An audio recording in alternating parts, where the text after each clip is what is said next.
ये बात मैग्नोलिया को पता नहीं थी, लेकिन जब उसे रिमिल की बांसुरी सुनाई नहीं दी, उसने इंतज़ार किया, थोड़ा और इंतज़ार किया।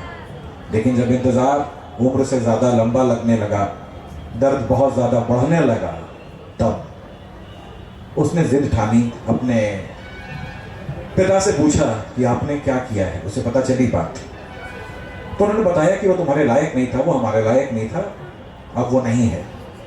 वो इतनी ज़्यादा दुखी हो गई कि शाम के वक्त घुड़सवारी करते समय गई और एक जगह घोड़े से जानबूझकर गिरी जोर से सर के बल, और वहीं मैग्नोलिया भी मर गई। उसने भी अपने प्राण त्याग दिए।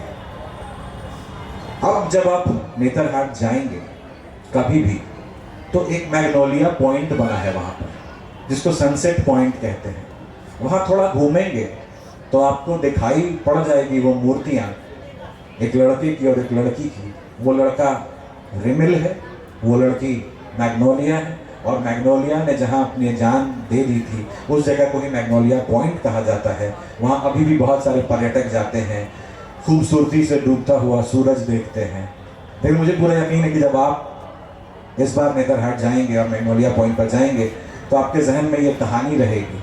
तो मैंने हर दिन की तरह आज भी आपके पास दो किरदार छोड़े, मैग्नोलिया और रिमिल, और आप जाके सोचिए कि क्यों रिमिल को मरवा दिया गया, क्यों ये प्रेम सिद्ध नहीं होने दिया गया। अभी बहुत जगहों पे देखते हैं ना कि जाति पाति ऊंच नीच ये सब कुछ नहीं होता प्रेम में, लेकिन क्या सिर्फ ये कहने की बातें हैं? ये तब से लेकर अब तक नहीं हो पाया। ये आपको सोचना है, इन दो किरदारों के बारे में और पढ़ना है, और क्या क्या हुआ होगा, कैसा लगा होगा मैग्नोलिया को, रिमिल को क्यों मार दिया गया, ये ऐसी क्या जरूरत आन पड़ी कि उसको मारना ही पड़ा, ये सब आपके जिम्मे छोड़ देता हूँ।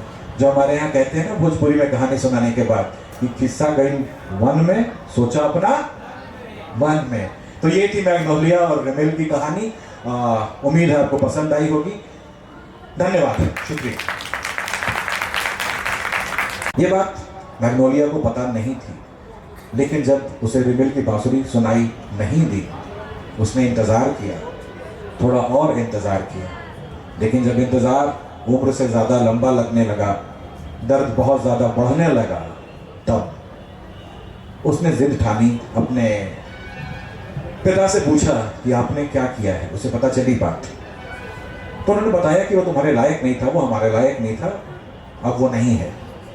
वो इतनी ज़्यादा दुखी हो गई कि शाम के वक्त घुड़सवारी करते समय गई और एक जगह घोड़े से जानबूझकर गिरी जोर से सर के बल, और वहीं मैग्नोलिया भी मर गई। उसने भी अपने प्राण त्याग दिए।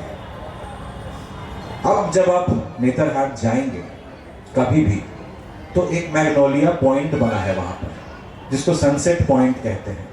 वहाँ थोड़ा घूमेंगे तो आपको दिखाई पड़ जाएगी वो मूर्तियाँ, एक लड़के की और एक लड़की की। वो लड़का रिमिल है, वो लड़की मैग्नोलिया है, और मैग्नोलिया ने जहाँ अपनी जान दे दी थी उस जगह को ही मैग्नोलिया पॉइंट कहा जाता है। वहाँ अभी भी बहुत सारे पर्यटक जाते हैं, खूबसूरती से डूबता हुआ सूरज देखते हैं।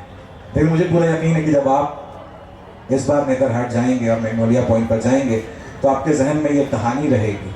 तो मैंने हर दिन की तरह आज भी आपके पास दो किरदार छोड़े, मैग्नोलिया और रिमिल, और आप जाके सोचिए कि क्यों रिमिल को मरवा दिया गया, क्यों ये प्रेम सिद्ध नहीं होने दिया गया। अभी बहुत जगहों पे देखते हैं ना कि जाति पाति ऊंच नीच ये सब कुछ नहीं होता प्रेम में, लेकिन क्या सिर्फ ये कहने की बातें हैं? ये तब से लेकर अब तक नहीं हो पाया। ये आपको सोचना है, इन दो किरदारों के बारे में और पढ़ना है, और क्या क्या हुआ होगा, कैसा लगा होगा मैग्नोलिया को, रिमिल को क्यों मार दिया गया, ये ऐसी क्या जरूरत आन पड़ी कि उसको मारना ही पड़ा, ये सब आपके जिम्मे छोड़ देता हूँ। जो हमारे यहाँ कहते हैं ना भोजपुरी में कहानी सुनाने के बाद कि किस्सा गई वन में, सोचा अपना वन में। तो ये थी मैग्नोलिया और रिमिल की कहानी। उम्मीद है आपको पसंद आई होगी। धन्यवाद, शुक्रिया।